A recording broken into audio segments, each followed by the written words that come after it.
Hello friends, आज का हमारा टॉपिक है डिफ्यूजन करंट इन सेमीकंडक्टर्स।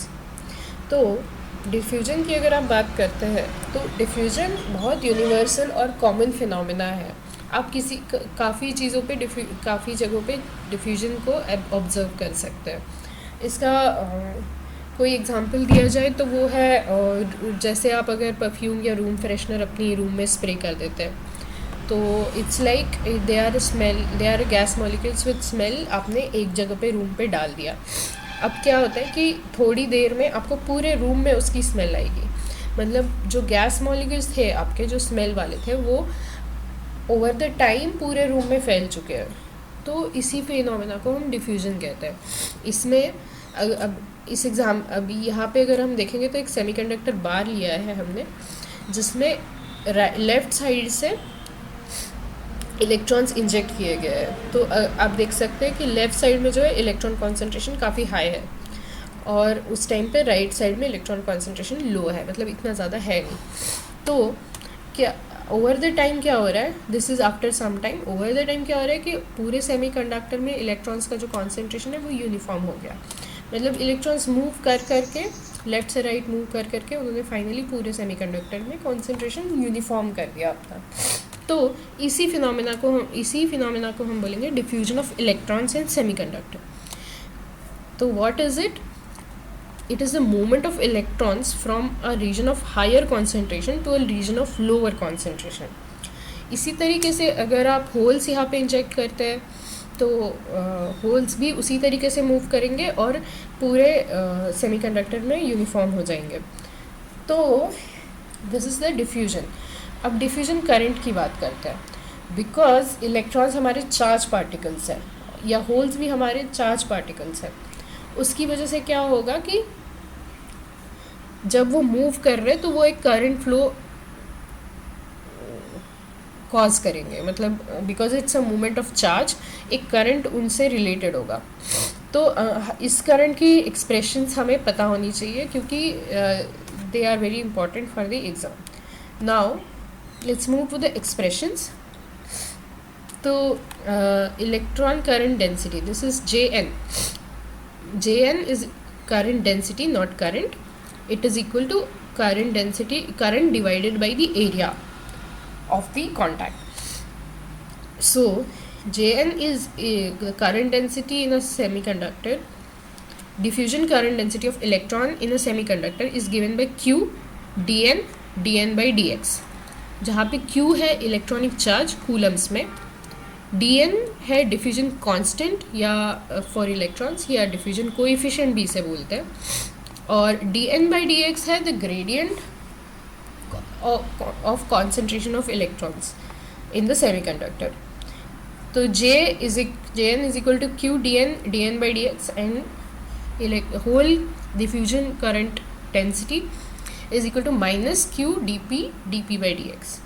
तो आपको ये ध्यान में रखना है कि Jn जो है वो जो इलेक्ट्रॉन करंट डेंसिटी है वो Dn बाई डी एक्स के डायरेक्शन में होगी और जो होल करंट डेंसिटी है वो Dp बाई डी एक्स के अपोजिट डायरेक्शन में होगी। That is what this minus sign states. मतलब अगर Jn प्लस एक्स डायरेक्शन में है और इलेक्ट्रॉन्स प्लस एक्स डायरेक्शन में मूव कर रहे हैं तो Jn भी प्लस एक्स डायरेक्शन में होगा, और Jp में अगर होल्स प्लस एक्स डायरेक्शन में मूव कर रहे हैं तो Jp जो होगा वो माइनस एक्स डायरेक्शन में होगा। तो ये साइन की डिफरेंस आपको याद रखनी है और ये फॉर्मूलेज याद रखना है। अब अगर आपको बोला जाए कि Dn को निकालो तो Dn is a diffusion constant, हम उसको कैसे निकालते हैं? हम उसे निकालते हैं यूज़ करके Einstein relation. This formula is called Einstein relation, जहाँ पे diffusion constant is equal to KT by Q into mobility. तो this constant KT by Q is called the thermal voltage. This thermal voltage is constant for a particular temperature. It is equal to 0.026 volt और 26 millivolt at T equal to 300 K, और मतलब room temperature पे KT by Q की value होती है 26 millivolts। और if you want to find it at different temperatures you can find using this, using the proportionality. So dn is equal to K T by Q into mu N का formula आपको पता है, that centimetre square per volt second. So dn का unit finally हो जाता है centimetre square per second. Okay, so you can plug these equations here and get your current density. Now let's take an example तो solved example जो gate में आ चुका है.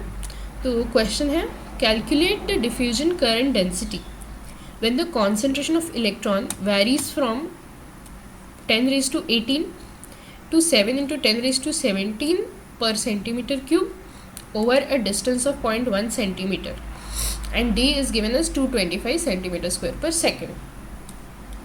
तो हमारा करंट डेंसिटी का एक्सप्रेशन हमें निकालना है. हमें दिया गया है d और हमें दिया गया है dn by dx और q is a constant that is electronic charge. So dn by dx हमें निकालना है. वो हम कैसे निकालेंगे? तो इन्होंने बताया है कि इलेक्ट्रॉन कॉन्सेंट्रेशन 10⁻18 से 0.7 इंटू 10⁻18 हो जाता है over a distance of 0.1 centimetre. तो यहाँ पे सब यूनिट सेंटीमीटर में है, इसलिए हमें कोई कन्वर्जन करने की ज़रूरत नहीं है. dn होगा change in electron concentration, that is 10⁻18 minus 0.7 into 10⁻18. dx होगा द डिस्टेंस, कितने डिस्टेंस में ये इतने से चेंज हो रहा है, तो that is equal to 0.1 centimetre. So dx is equal to 0.1 centimetre. अगर हम dn बाई dx निकालें तो हमें मिल जाएगा 3 into 10⁻18 centimetre raise to -4. Okay, तो dn बाई dx निकालना is the important thing here. तो you should understand that. I will explain once again. जो आपकी इलेक्ट्रॉन कॉन्सेंट्रेशन है वो वेरी हो रही है 10⁻18 टू 7 इंटू 10⁻17 पर सेंटीमीटर क्यूब. मतलब एक सेमीकंडक्टर बार के सपोज लेफ्ट में आपकी 10⁻18 है, तो राइट एंड पे आपकी 0.7 इंटू 10⁻18 है, मतलब कम हो चुकी है. और लेफ़्ट और राइट एंड के बीच में का डिस्टेंस है 0.1 सेंटीमीटर. इसीलिए dn हो गया हमारा 10⁻18 माइनस 0.7 इंटू 10⁻18 और dx हो गया हमारा 0.1 सेंटीमीटर. तो dn बाई dx हम इसी से निकाल सकते हैं. Plug this into the formula for current density, जहाँ पे q is electronic charge which is 1.6 into 10⁻19 coulomb. d is given as 225 centimeter square per second and dn by dx हमने अभी निकाला है 3 into 10⁻18. Finally j will be the current density will be, diffusion current density will be 108 ampere per centimeter square. So note the units of everything. Try to find out if you have any problems in the units and post in the comments. Thank you all. I hope you enjoyed the video.